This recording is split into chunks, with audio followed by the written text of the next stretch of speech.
Hey guys, welcome to American Wire. So PragerU's Will Witt went on Dr. Phil and absolutely schooled this woke professor who was talking about cultural appropriation, which is basically one of the more recent inventions of the left that's trying to demonize white people for wearing certain clothes or putting their hair in braids or wearing their hair a certain way, and saying that that stuff only belongs to the culture that it came from. Absolutely ridiculous, of course. But watch how Will Witt dismantles this guy on a live show here, and he gets kind of personal and brutal with it, but I think rightfully so. I mean, this guy needs to be put in his place, and people who think like this need to wake up. I heard what I hear about when I think about and talk about cultural appropriation is people becoming more aware of it. We could say the same thing about racism, sexism, homophobia. Just because you can't solve it and don't see it at every corner doesn't mean we shouldn't be aware of it and trying to address it. Wow, do you really put those on the same level? I absolutely Racism do. and sexism, Absolutely. you put it on the same level as cultural appropriation? That's exactly. So if somebody wears their hair like you're wearing it, you put that on the same level as racism? Absolutely. Okay, well, Will Witt is a former Prager University personality and current editor-in-chief at the Florida Standard. Now, he joins us virtually.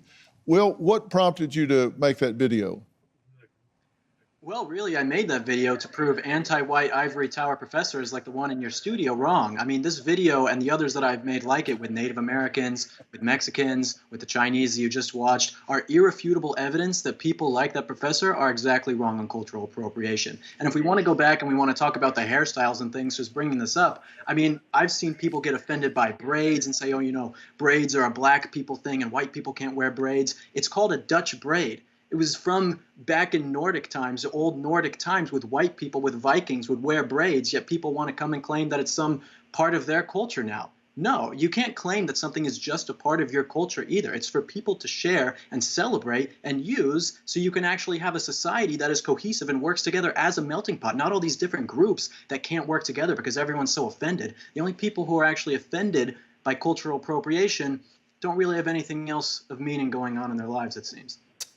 Yeah. Well, that's rich. You say people who get offended by cultural appropriation are people mostly not from that culture. Has that been your experience, whatever the culture was?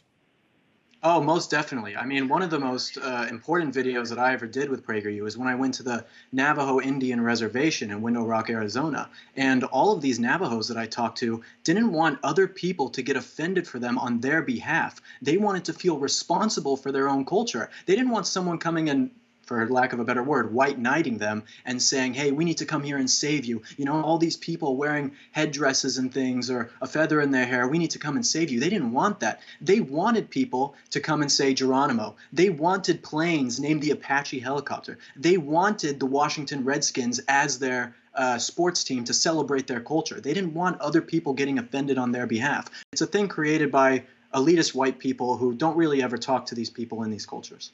So, of course, Will Witt is 100% correct when he just dismantles this whole notion of cultural appropriation.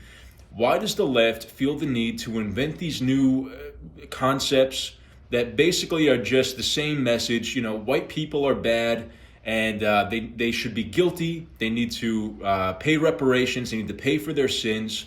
And I guess people on the left, minority groups or different disenfranchised groups, the LGBT community, women, whatever subsection they try to create, these different demographics, they need to reap the benefits of white men's guilt or white people's guilt. It's the same story. It comes from critical theory, which is a neo-Marxist school of thought, which kind of, without getting too into the weeds, it kind of points at the different pillars of Western civilization and tries to deconstruct them and say that they're social constructs, they're not real. Things like the family unit, the church, different institutions like that are central to Western civilization. They try to basically intellectually deconstruct them so that communism can come and prevail. And that's what you see happening on college campuses, where it's kind of the springing point of a lot of these ideas. It's deconstructing Western traditional values, Western traditional concepts, and even just like basic common sense. They want to second guessing our common sense. Our common sense tells us that if you wear your hair in braids and you're a white person or you're an Asian person or Hispanic or whatever, that it's okay because it's a hairstyle. It's a freaking hairstyle. And maybe you like how it looks. Maybe if black people invented it, maybe you like how they look and you want to try it out. And there's nothing wrong with that. Like, only a crazy person would find something wrong with that. These people are insufferable, in my opinion. They're always finding things to complain about. They're creating misery out of nothing. There's when there's nothing wrong, they'll find something to complain about. And I think it's a symptom of the fact that there isn't a whole lot of oppression and systemic issues left to complain about. Like back in the civil rights in the 50s and 60s and the civil rights movement, there was definite things to point out and say, hey, we need to have an activist movement that addresses this and fights for equality, fights for rights. And that was all, that was mostly good. It was mostly a force of good. Of course, there was like militant negative things within that, like the Black Panthers and the militant communist groups and stuff. But overall, the civil rights movement had an objective that was clear and actually fought for human rights and human equality. So that's great.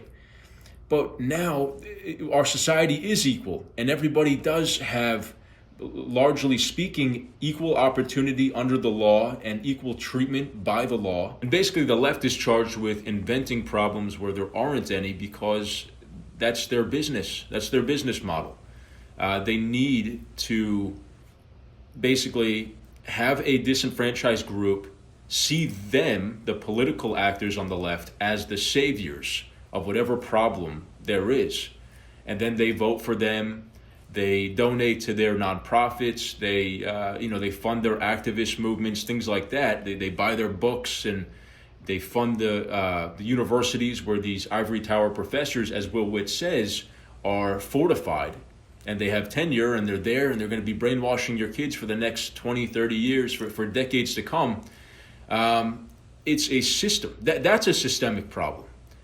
Woke academia spurring on activist movements to address problems that are imaginary. Many of these problems are imaginary. Many of them are problems, but they get blown out of proportion. And the solutions for real problems always are extreme and somehow connected to socialism, right? So that's always the left's go-to answer for addressing the climate issue.